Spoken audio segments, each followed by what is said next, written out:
If anybody didn't have this chart, which we gave last night, you can collect it.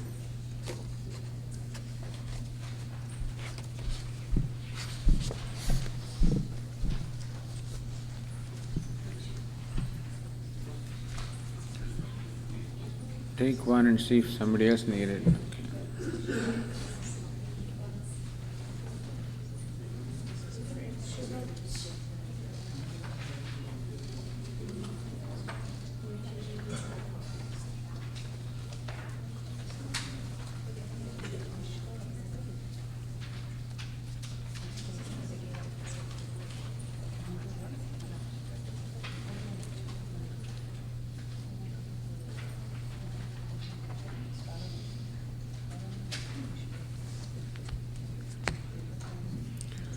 Om Sahana Bhavatu Sahano Bhunaktu Sahaviryam Karavavahai Tejasvinavadhitamastu ma Vidvishavahai.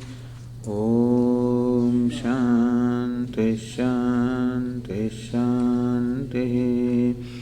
Om Purnamadah Purnamidam Purnat Purnamudachyate Purnasya Purnamadaya Purnameva Vashishyate. Om Shanti Shanti Shanti. Shruti Smriti Purananam Alayam Karunalayam Namami Bhagavatpadam Shankaram Lokashankaram Shankaram Shankaracharyam Keshavam Badarayanam Sutra Bhashya Krutau Vande Bhagavantau Punah Punah Ishvaro Gururatmeti Veda Vibhagine Vyomavadvyaptadehaya Dakshinamurtaye Namaha. Vasudevendra Yogindram Natva Jnanapradam Gurum Mumukshunam Hitarthaya Tattvabodha Vidhiyate.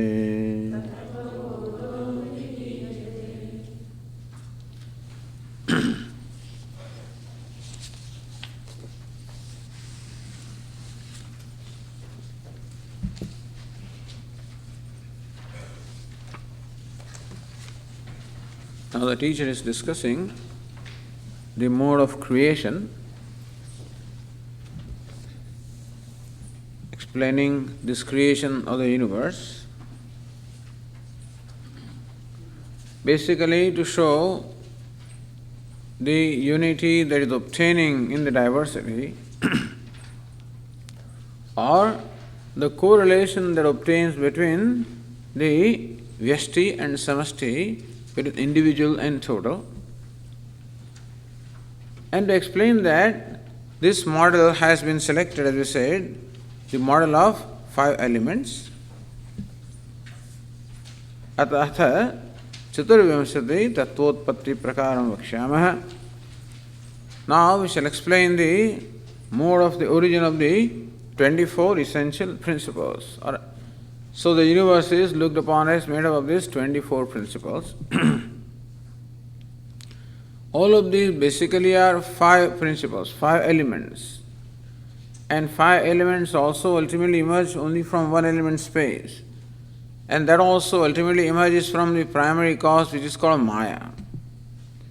And that also is nothing but the appearance of Brahman. So, as the text explains, this universe can be looked upon as consisting of 24 principles. And we shall see how these 24 principles ultimately have emerged from 5 elements. These 5 elements have emerged from one element space. That one element is emerged from the primary cause Maya, and Maya is ultimately nothing but appearance of Brahman. Therefore, the idea is to show how this whole universe is manifestation of Brahman, manifestation of Ishvara, manifestation of God. And therefore it was said, Brahmashraya Sattvarajas-tamo Gunatmika Maya Asti, that there is this Maya which consists of Sattva, Rajas and Tamas, which is totally dependent upon Brahman or has its locus in Brahman. In fact, Brahman in its true nature is devoid of any attributes. It's attributeless or transcends all the attributes. And therefore, it cannot have any real attribute. Maya cannot be real. Maya cannot be a real attribute, meaning that Maya cannot have the reality which Brahman has. So, Maya has the apparent reality, or what we call it is mithya, and therefore it does not count as two. Most important thing is that Maya does not count as two. If you want to count the number of entities, a number of realities, then Brahman is one reality, Maya does not count as a separate reality. Just as I have a shadow, the shadow does not count as a separate thing. It is included with my body. If I am standing in front of a mirror, there is a reflection, but reflection does not count as a separate entity. Otherwise, it would be difficult, like this. The husband, go and tells his wife, now, make breakfast for, 2 people. What is it? Because he saw one, there in the bathroom. He saw one in the bathroom. So, who did you see? Let me see. Then she comes and says, hey, but then there must be 3, And so, what you see in the mirror is not to be counted as a separate entity. And so if you have to order breakfast or a cup of tea, you don't take into account the reflections because they are included in the image itself. So, even though there may be an appearance of the two, that does not mean that there are really two, just as reflection appears to be a second entity, but it is not. And so also, Maya is not the second entity.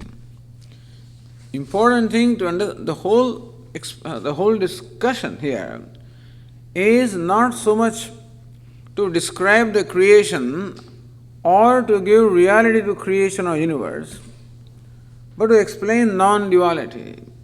This is a Vedantin's way of establishing non-duality by explaining that what we call duality is not real, is mithya, is apparent. And therefore it is said that Maya Asti, what is the primary cause of creation? It is called Maya. Maya means magic, or Maya means the projecting power, which means that this whole universe is a projection, and a projection does not count as a separate entity because it does not have a reality of its own. Just as the rope snake does not have a reality of its own. And therefore, even though somebody may see a snake and somebody a garland and somebody a stick, and thus many people may see various things, but still they are not counted as separate entities because they do not have an independent existence. They are only appearances of the rope.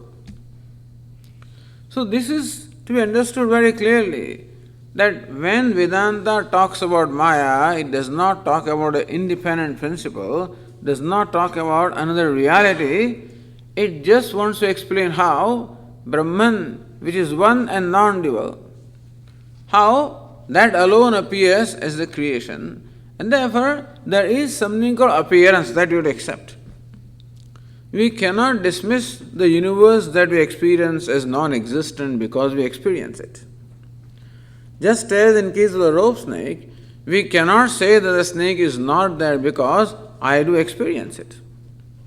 We cannot say that the snake is, because when I approach there nearby and show a torchlight to investigate what it is, then there is no more snake. What is his rope? Inasmuch as the snake does not remain upon inquiry, therefore we cannot say the snake is. However, until that inquiry takes place, or until the knowledge of rope takes place, the snake is real for the person who perceives the snake, and that person also suffers from fear and other reactions. Therefore, we cannot say the snake is not. So, that about which it cannot be said that it is, nor can it be said it is not, is called mithya. If you say something is not, well, like the horn on my head, it is not. In that case, it is non-existent. And Brahman always is. So, Sat Kim, what is Sat? Trikalepi Tishtati Sat, that which obtains in all the three periods of time. Sat or Brahman is that which can never not be, it always is. So, these two things are very clear to us, that Brahman or truth is always is, and therefore we can say it is. And the horn on my head is not, and therefore we say it is not. But what about the rope snake? In which category? These are the two categories that our intellect can understand. Our intellect can understand is and is not. But this rope snake is a very peculiar thing. This poor intellect is not able to arrive at and understand your conclusions to what it is. It cannot say it is not because it experiences, nor can it say it is because it does not persist, it disappears, or it is negated.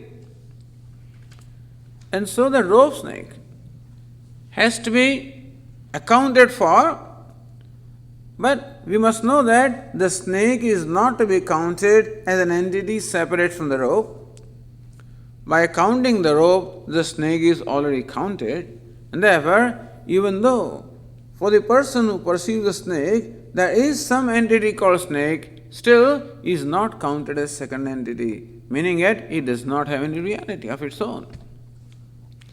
Therefore, even though you see a snake and a garland and various other things, still the entity there is only rope, one without a second.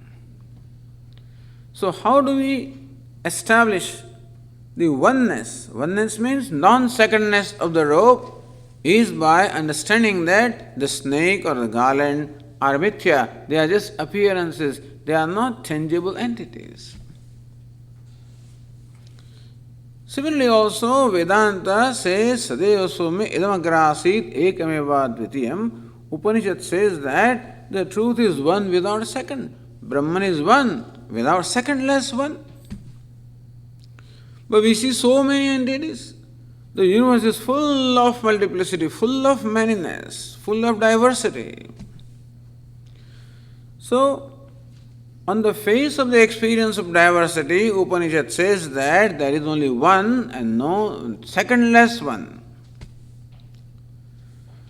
Then how do we explain this diversity and manyness or multiplicity? Only if it appears but is not really there. Like the snake appears but is not really there, and therefore the snake is not counted as an entity separate from the rope, and so also the world appears all right, but if it is an appearance, then it is not to be counted as an entity separate from Brahman. So this is all that Vedanta wants to explain through the process of creation. So when creation is elaborately described and systematically described, one should not go with the idea that Vedanta is describing a real creation, or the description implies that the creation or universe is real. But Swamiji, if it is mithya, then why does the Upanishad talk about it? Just to convey that it is mithya. The only purpose why Vedanta talks about creation is to convey that it is mithya. And in case that does not become very clear in studying Upanishads, therefore then it becomes a discussion in Brahma Sutra, etc., as to how do we understand those passages. But texts like Tattvabodha make it very clear by saying that the cause of the universe is Maya. Maya means the projecting power, which means that the universe is nothing but a projection. It is nothing but an appearance. Therefore, before describing the method or the mode of this creation, the text says, Brahmasya Sattvarjas Tamogunatmika Maya Asti. That is Maya, which is totally dependent upon Brahman. Meaning Maya does not have an existence of its own. Existence to Maya is imparted by Brahman. Maya does not shine on its own. The awareness or sentiency is imparted by Brahman. And there was Satta Sfurti. The Satta and the Sfurti, the existence and the activity that Maya has are totally on account of Brahman. So this does two things. Number one, it establishes that the creation being a product of Maya is mithya and therefore it is not real. And number two, it also establishes that in the process of creation, Brahman has nothing to do. That Brahman does not participate in the process of creation, it is Maya that does it all. And thus this whole creation, sustenance, dissolution, all of these drama takes place in presence of Brahman. As Lord Krishna says, Maya Dakshena Prakritihi Suyate Sacharacharam Hetunanena Kaunteya Jagad Viparivartate. Here Arjuna, it is my adhyakshara, it is merely in my presence, my awareful presence, that Prakriti or the Maya performs this play of creation, sustenance and dissolution. So whereas when all of this happens, Lord Krishna says that I am not doing anything. At first in the 9th chapter of the Gita, Lord Krishna says that Sarva Bhutani Kaunteya Prakritim Yanti Mamikam Kalpakshe. Here Arjuna, at the end of the cycle of creation, all the beings merge into my Prakriti, into the primordial cause. And Punastani Visrujami, at the beginning of the next cycle of creation, again I bring them forth. Bhutagramasya Bhutva Bhutva Pralita. And again, thus this whole universe, so Prakritim Swamavastabhya Visrujami Punah Punah. Thus wielding my Prakriti, I bring forth this creation again and again. And so it's a cyclic process that the creation is brought forth from Prakriti, primordial cause. At the end of the cycle, it merges back into the cause. So from cause to the effect, back from effect to the cause. From unmanifest to the manifest, from manifest to the unmanifest. From the seed to the tree, from the tree to the seed. This is how the cyclic process goes on. So Lord Krishna says, Prakritim Swamavastabhya Visrujami Punah Punah. Wielding my Prakriti or my Maya or creative power, I bring forth the creation again and again. So Lord, you are the creator. This is your job. This is what you have done. Even you made this person poor and this person rich. And this person, you have done all this. Then you seem to be partial to some people, cruel to some other. And then you will be bound by if the creation is real, then God will be taken to task as to why He has created like this. Why did He make me like this? And why did He make somebody else like that? Then He also will be accountable for dharma and adharma, because there seems to be partiality and cruelty in this creation.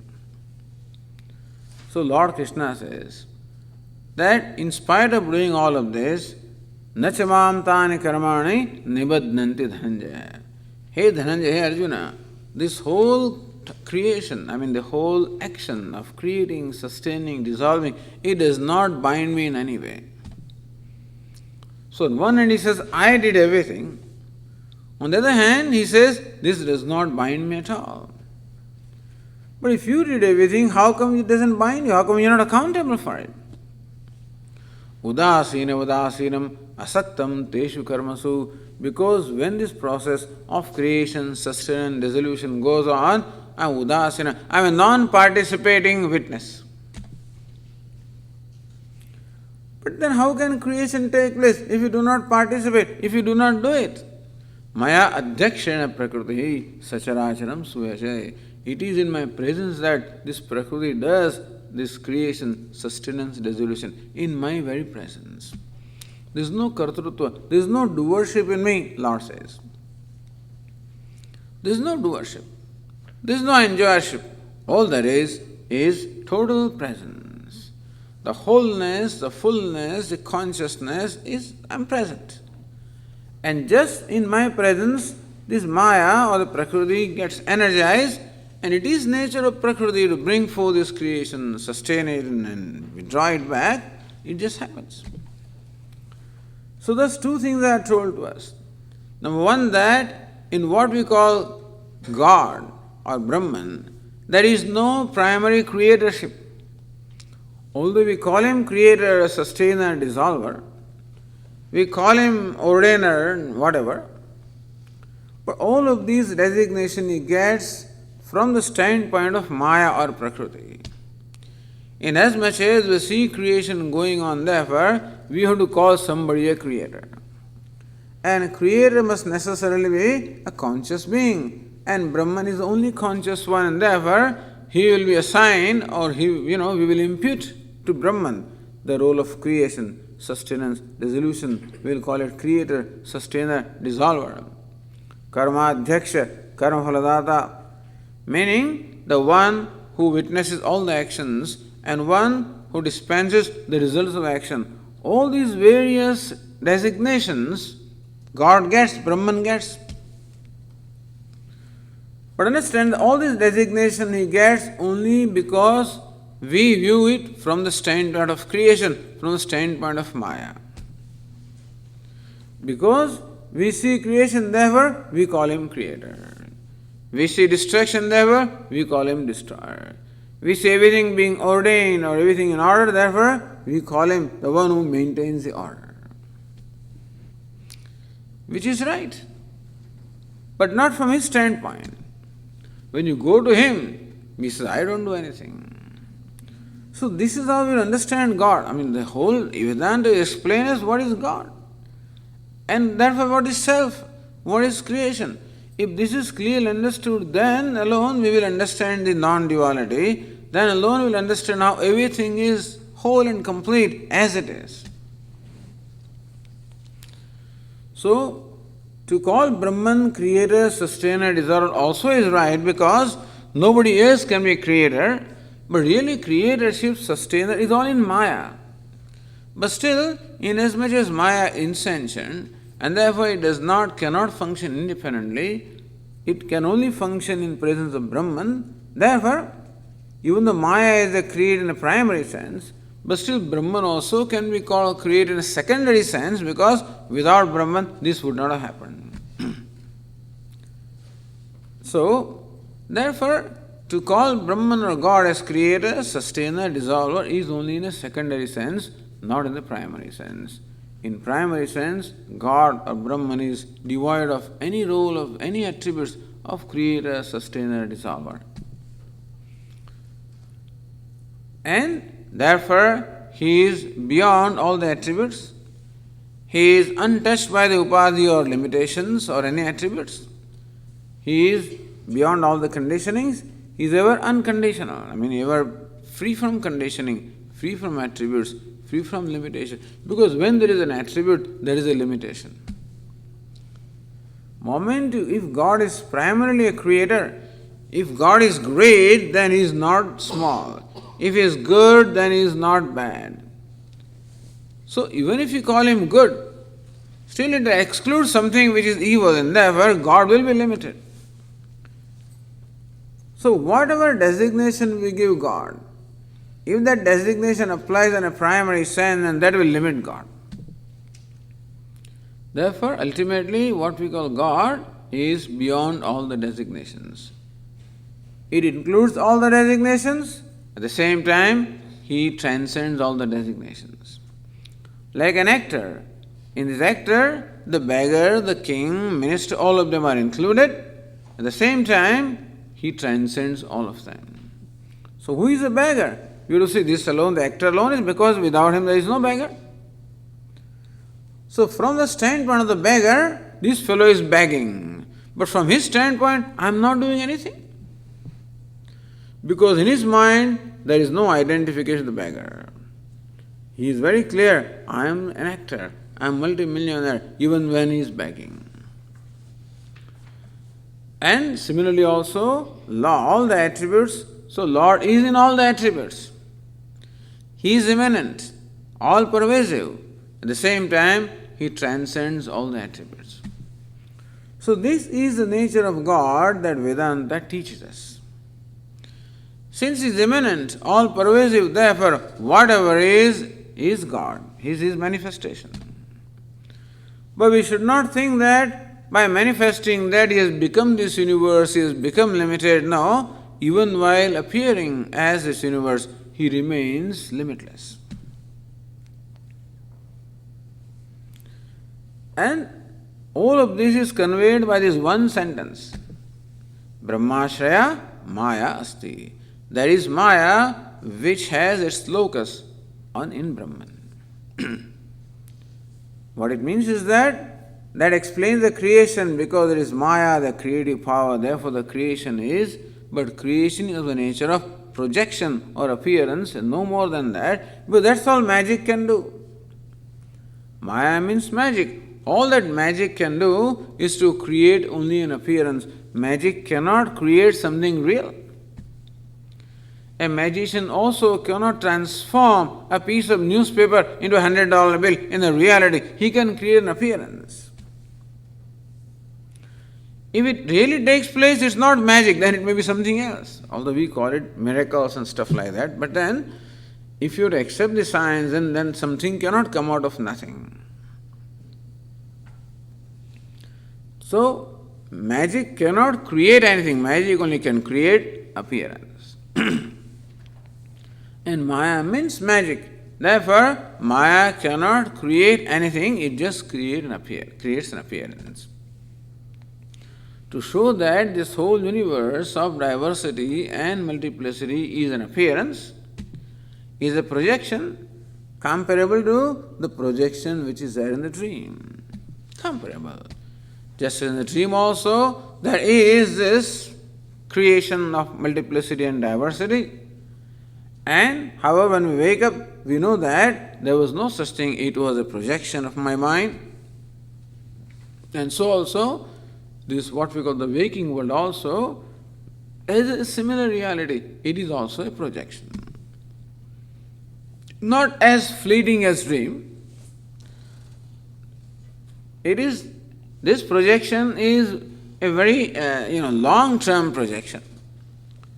The dream is a very fleeting projection, very unclear also. This is all tangible, this looks tangible, and this is ongoing day after day. When I dream today, then it is not a continuity of yesterday's dream, understand? Therefore in dream there is no verification. But here, what I see today is what was there yesterday. In that way, as far as vyavahara, as far as our transaction is concerned, the dream world is different from, waking world is different from dream. But as far as the reality is concerned, both have the same reality in as much as both of them are projections. One is the projection of the individual mind, other is the projection of the total mind. One we call Jiva Srishti, creation of the individual, other is what we call the Ishvara Srishti, creation of Ishvara. But the nature of creation is similar, both are projections, and therefore both are mithya. To distinguish the two, one is called pratibhasik satta, other is called vyavaharik satta. One is called subjective reality, named the dream, and this is called objective reality. But in fact, certain texts do not even make these distinctions. Like Mandukya Karika does not make distinction between the pratibhasika and vyavaharika, or subjective or objective, it only lumps both of them as projections. So deep sleep is characterized by adarshanam. And the dream and waking are characterized by viparita darshanam. When deep sleep is there, where you don't see anything. And dream and waking are those where you see the projection. So that is the whole idea of discussing the srishti or creation. Number one, that it is a product of Maya, and therefore it is mithya. So mithya is the effect and Maya is the cause. And that this is all done by Maya in presence of Brahman, and therefore there is no creatorship in Brahman. Brahman ever remains devoid of or transcending all the attributes. It therefore remains limitless, attributeless. So that is the whole idea. And then comes all this description. That is for our own understanding, for our own satisfaction. Because human mind wants to understand how did this thing come about. And therefore, this description is given for our own satisfaction. If you are content by knowing there is mithya and you don't care for the details, then you need not worry about this. But for us, the universe is so tangible. Why did this happen? So we want to know, because it's, after all, we live in this world, we are impacted by the world, and world causes us sorrow and pleasure and pain, and therefore, as long as world is very important, as long as I think it is tangible, as long as it impacts me, so long it becomes necessary to understand, so long we should know the various laws governing this world, so that we can understand and we will know how to relate to them. So this description helps us how to relate to the world.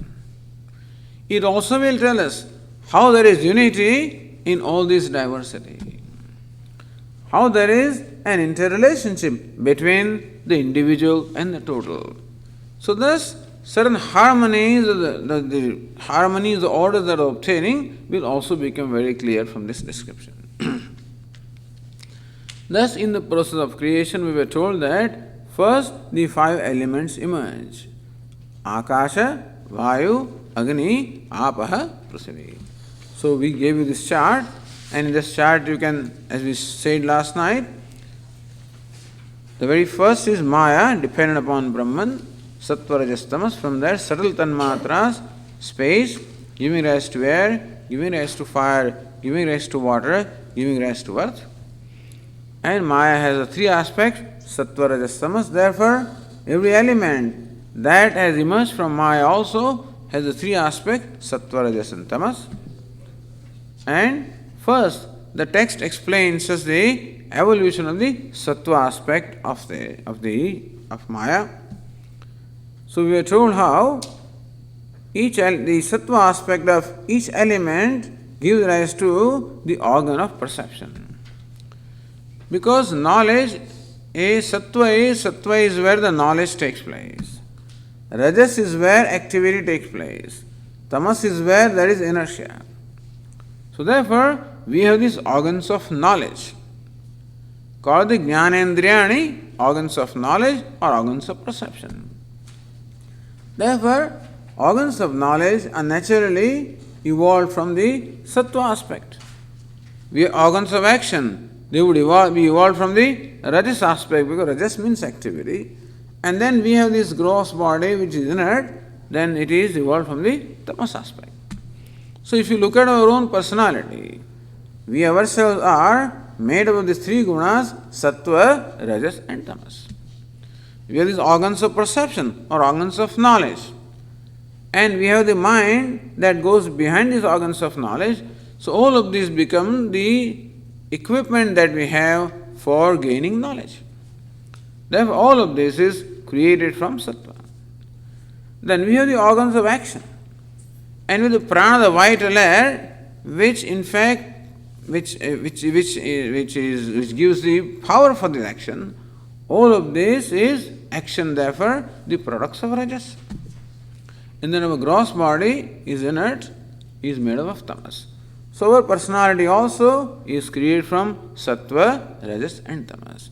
And so also the whole universe is created from sattva, rajas and tamas. So we were told how, from the sattva aspect of the element space, ear or the faculty of hearing, from the sattva aspect element air, we have skin or the organ of touch, sattva aspect of fire, eyes, the organ of seeing, sattva aspect of water is tongue, the organ of taste, sattva aspect of earth, which is nose, the organ of smell. These 5 organs of perception are they have evolved from the sattva aspect of the 5 corresponding elements. And then we are told that from the combined total sattva aspect of all the 5 elements, as you see in the chart, we have the antahkaranam, the inner organ.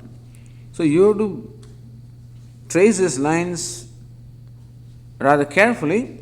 You see there are 3 kinds of lines are there. One are solid lines, other are dotted lines, and third is whatever it is called, the third is chain line, that's right. So solid line, dotted line and chain line. Solid line for sattva, dotted line for rajas, chain line for tamas. Okay, so that you can trace them. So if you see the solid lines coming from sattva aspect, all the solid lines then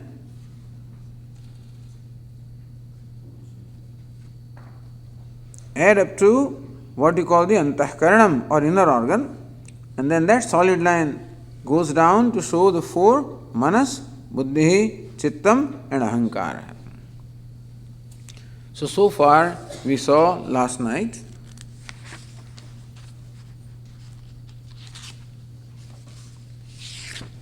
we were on the page 30 when we read this passage, edesham panchatattvanam samascha satvikam sat manobuddhi hankara chittantahkaranani sambhutani.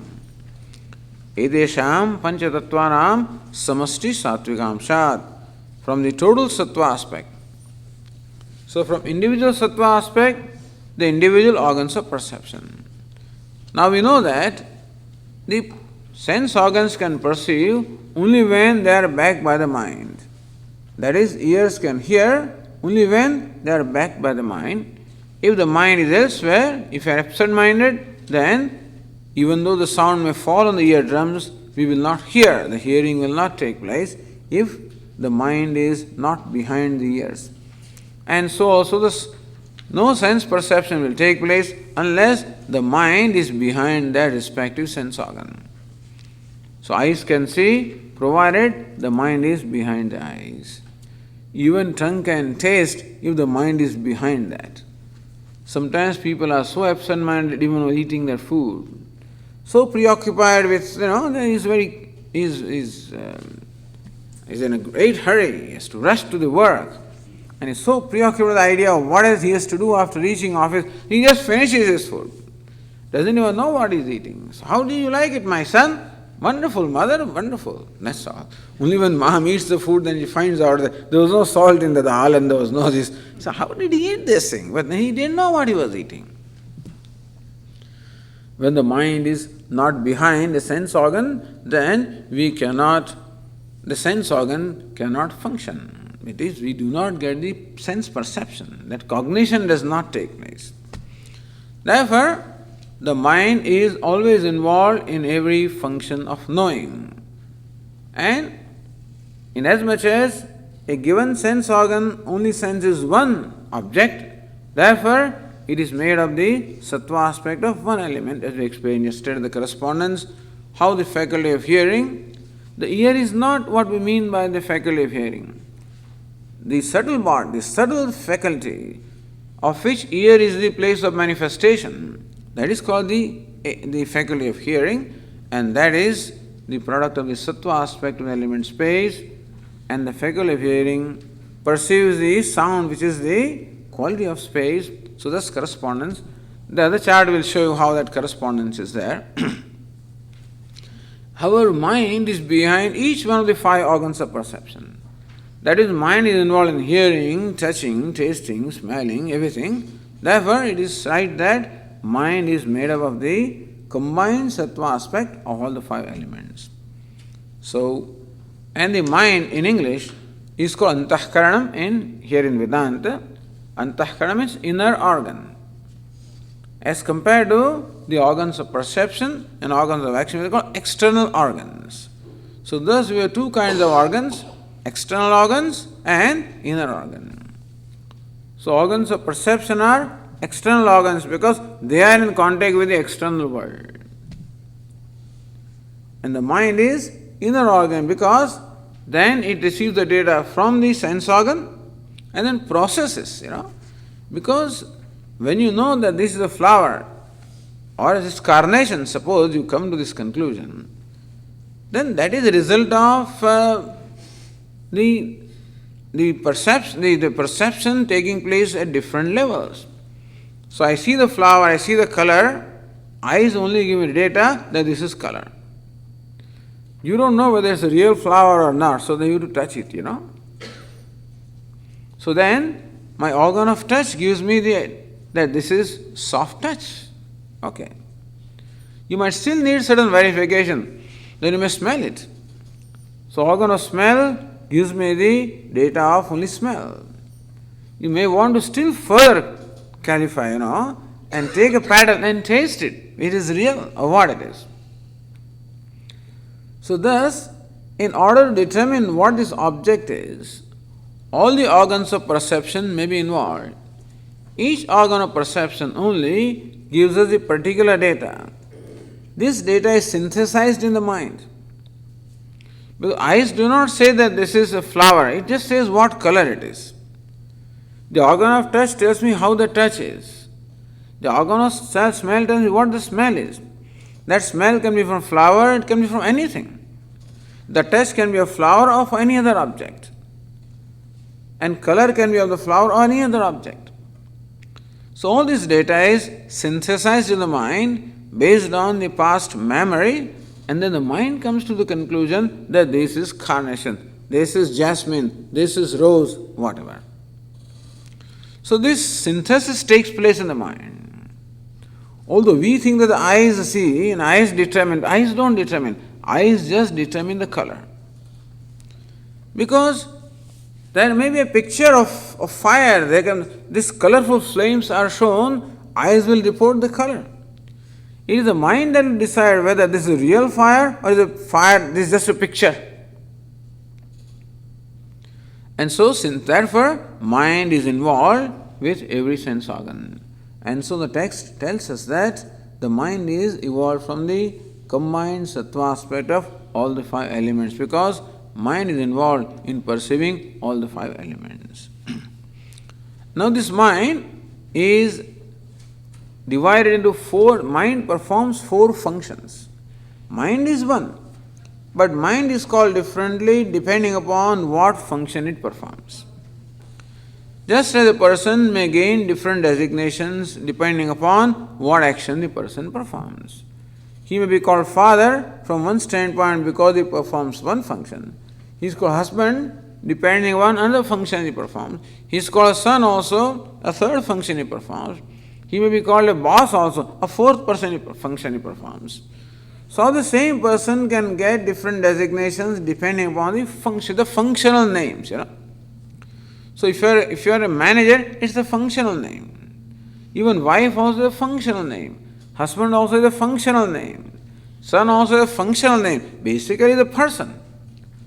So he is a driver, functional name. Carpenter, functional names, depending upon the function that a person performs. So mind performs many functions, but primarily we may say that the mind performs four functions. And depending upon the function the mind performs, it gains a certain name or designation. So the earlier passage said, Mano, Manas, Buddhi, Ahankara, Chitta.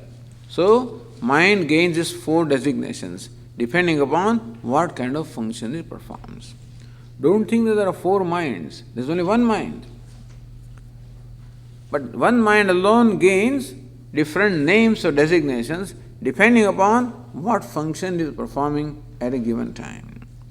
So, Those functions are next explained. So the last sentence on the page 30 says, Sankalpa vikalpatmakam manaha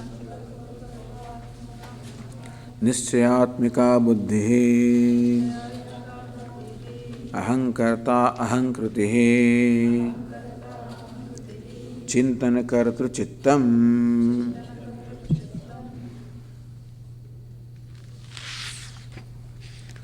What is manas? Sankalpa vikalpatmakam manas. Sankalpa and vikalpa. Sankalpa, a decision. Vikalpa, a doubt. A decision and doubt. Decision and doubt. And ahankar and nischayatmika buddhi. Buddhi is that which in fact the decision is the nature of intellect. So look at this. Before we come to a decision, our mind goes through a process of inner deliberation, of pros and cons. A simple decision of going to the class in the morning. Pros and cons, Yeah, but it's good as Swami, the classes are very good in Tattvabodha. I think you should come. That is all right, but then there is other thing is involved there, and I think therefore, okay. No, I think I want to go there, not here. Then, no, but this is very good. Yeah, I think we should go there. No, but how about that? I think we should not go there. And thus, mind will have various options before coming to a decision. The mind generally weighs the pros and cons of doing something, and mind itself comes up with different positions. Do this? Yeah, it's a good idea. But then this is the problem here. Do that? That's a good idea. But that's a problem there. And after this churning takes place. This state is called manas. So state that obtains before a decision is made, wherein the pros and cons are weighed, where a decision is made and then is questioned. It is made and again questioned. It is made and again questioned. Sometimes we vacillate, from one to the other before coming to a decision.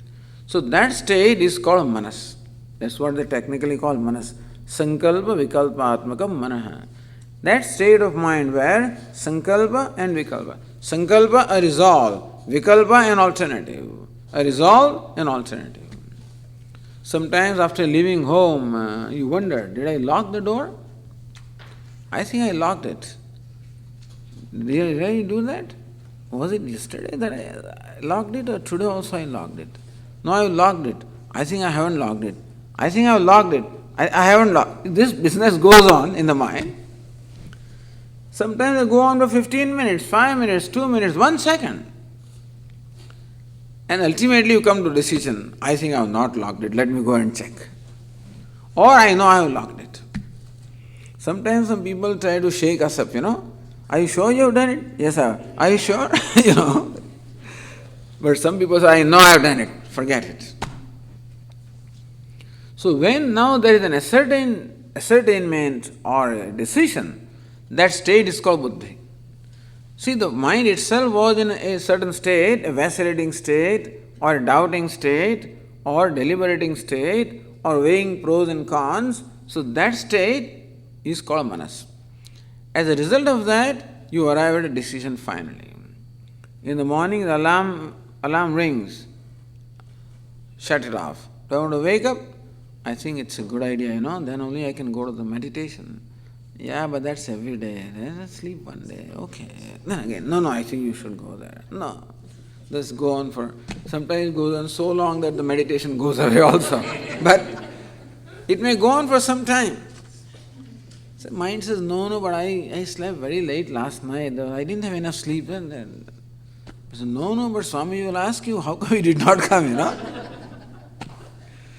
So this process will go on. Ultimately decision will be made, now we have to go. Or forget it, one of the two. Then only the mind is at peace. Until then there is no peace. So once a decision is made, then you are at peace. Then you can sleep, have another half an hour of sleep, or you get up and do what is necessary.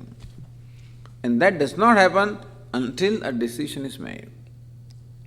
So the deciding state of the mind is a different state. It is called buddhi. It's a state of mind or the mode of mind that is called buddhi here. And that earlier state, wherein you are going through the deliberations or vacillation or doubting, etc., that is called the state of mind called manas. So, sankalpa vikalpatmakam manah. And all of these terms you will come across when you study other texts and when you study Bhashya and Tika. They will take for granted that all these definitions are known to us, and therefore they will say Sankalpa Vikalpa Atma. What is this? But then if you have studied this, you know what it is that they mean. So Nischayatmika Buddhi, sometimes Adhyavasayatmika Buddhi. The decision is also Adhyavasaya or Nischaya. So Adhyavasayika Buddhi or Nischayatmika Buddhi. So Nischayatmika Antahkarana Vritti Buddhi. This is how the definition is. That mode of mind which is characterized by decision is called Buddhi. Or Sankalpa Vikalpatmika Antahkarana Vritti Manaha. That mode of mind which is characterized by Sankalpa and Vikalpa, by decision and doubt. The third state of mind is called Ahankara. Ahankarta Ahankriti. So one that which characterizes the idea of I. So understand, in our own mind itself there are two kinds of thoughts.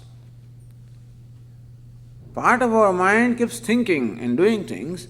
There is another part of the mind that is watching it also. For example, a sudden thought comes to my mind.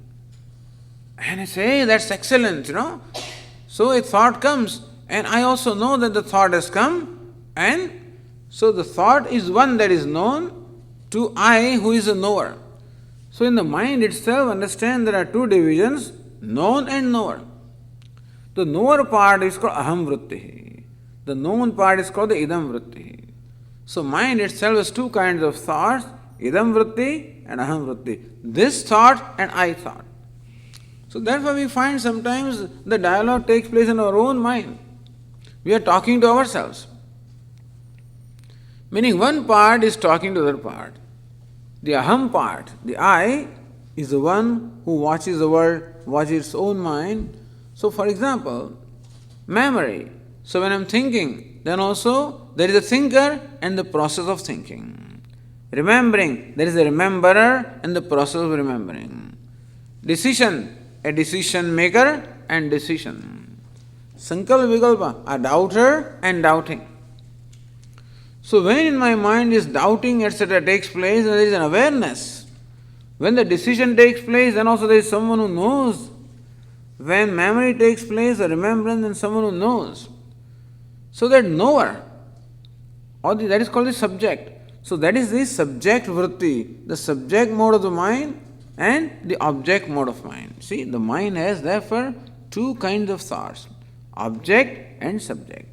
Karana and karta. In Sanskrit they are called karanam and karta. So even though we call it antahkaranam, but in antahkaranam itself there is a karta. So of the four vrittis that we are told, the three are karana.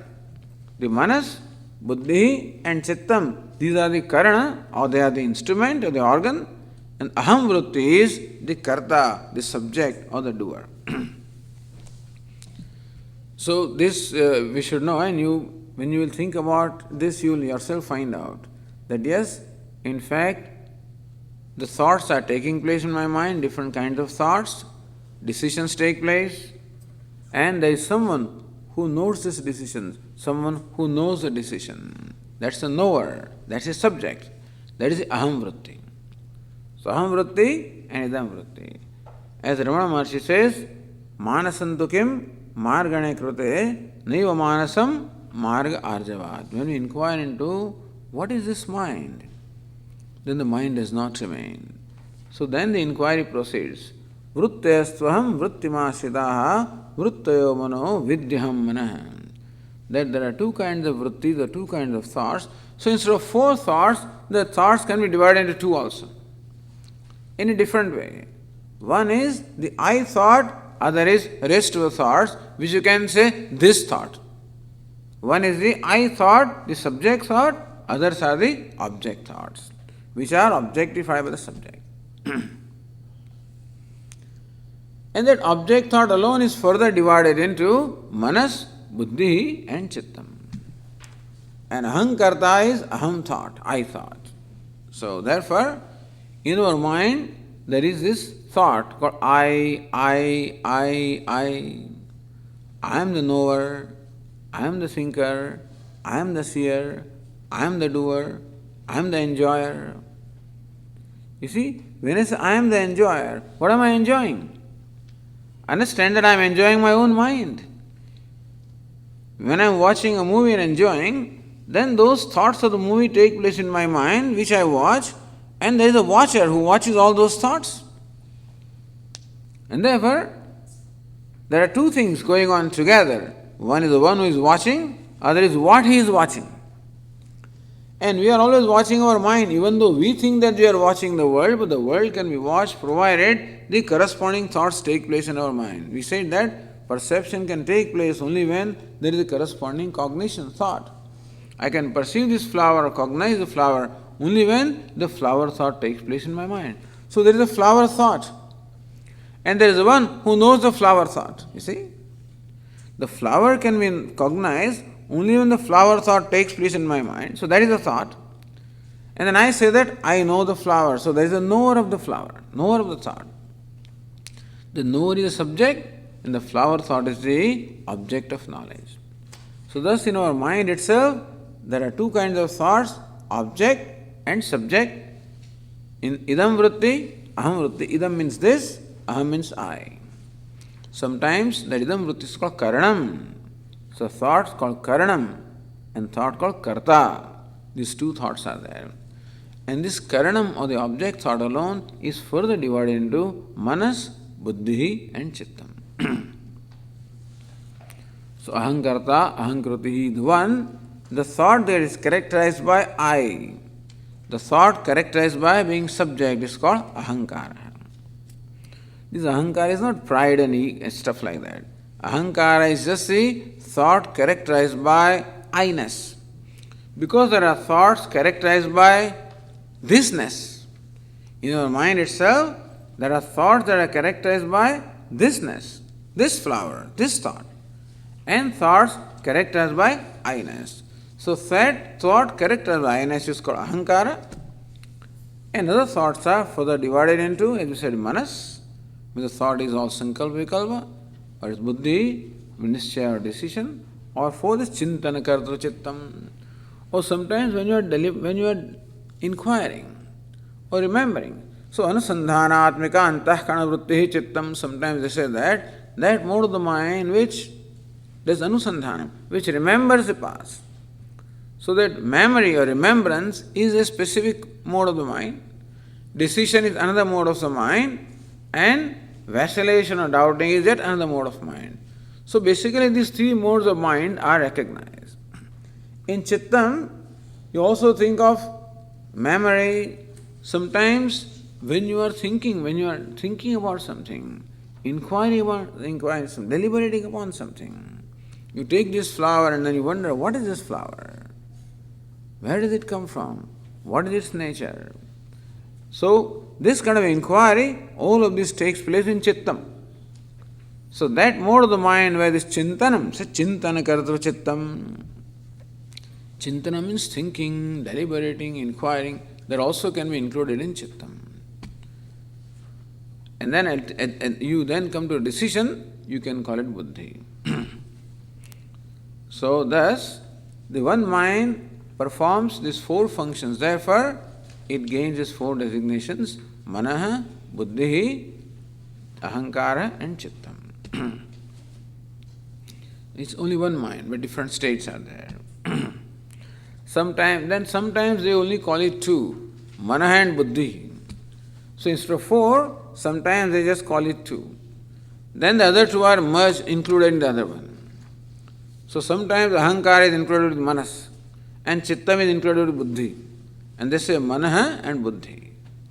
So if you remember the description of the subtle body, the 17 parts, the 5 organs of perception, 5 organs of action, the 5 prana, and manas and buddhi, they did not include the other two. So we should understand that other two are included with manas and buddhi. So sometimes the mind is divided into two categories, manas and buddhi, the hair and the heart they call it, or sometimes into the four, as we just saw. So both these you will come across. So that is how the evolution of what we call the mind, which is from the combined sattva aspect of all the five elements. And naturally, each one is a presiding deity. And so, next passage tells us, Manaso devata chandramaha buddhir brahma ahankarasya rudraha chittasya vasudevaha. This is interesting. Each mode of the mind also has a presiding deity, meaning that that function takes place by the grace of that presiding deity. So, Manas Chandrama, Chandrama means the moon, is a presiding deity of the function called Manas, or the mind, of emotions. So, Manas also is the emotional faculty, the reacting faculty. And Chandra, the Manas, is the presiding deity of the emotional faculty. Well, naturally, because moon always, invokes the emotions in people. So people who have this in their astrological chart, and then this moon is predominant and the mind is going. So moon vacillates. Moon is never steady. It always waxes and wanes.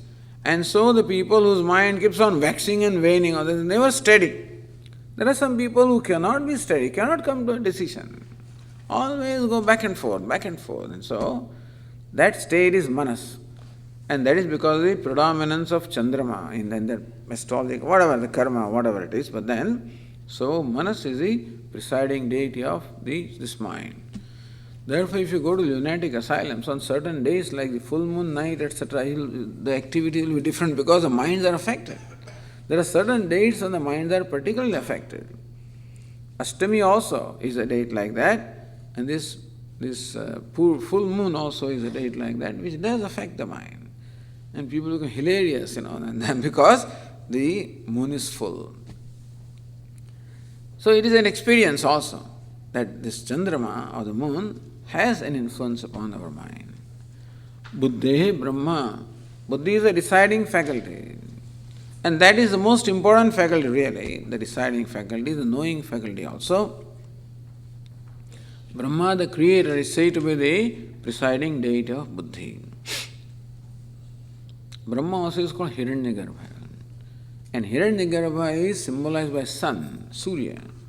And our sun is bright and shining. The intellect also shines. And therefore, sun or Hiranyagarbha or Brahma is said to be the presiding deity of buddhi, the intellect. That's the reason why we pray to the sun deity for the brilliance of our intellect. So this Gayatri mantra is nothing but the prayer to this sun deity to grant us to guide our thoughts and grant us the brilliance of the thought.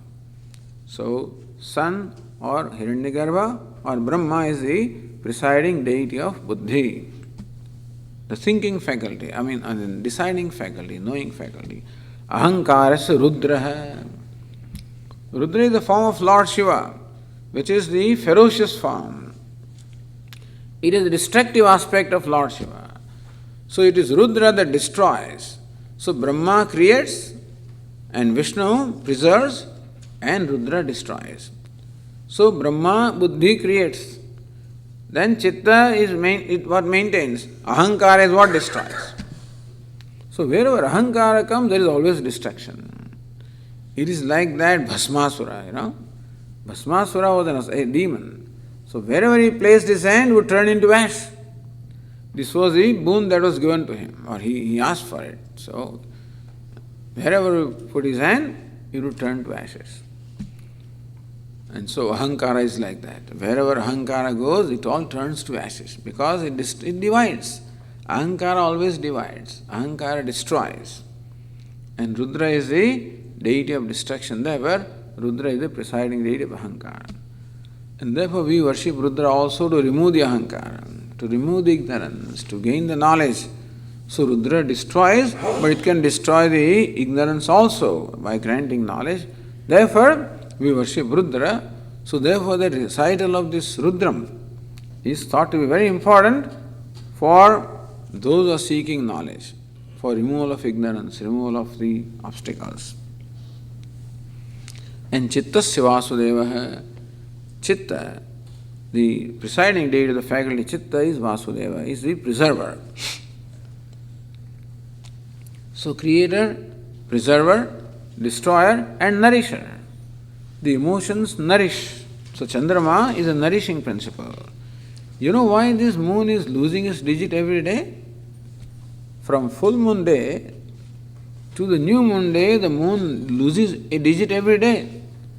Because it feeds the devatas. He says that every day moon is the food of the devatas.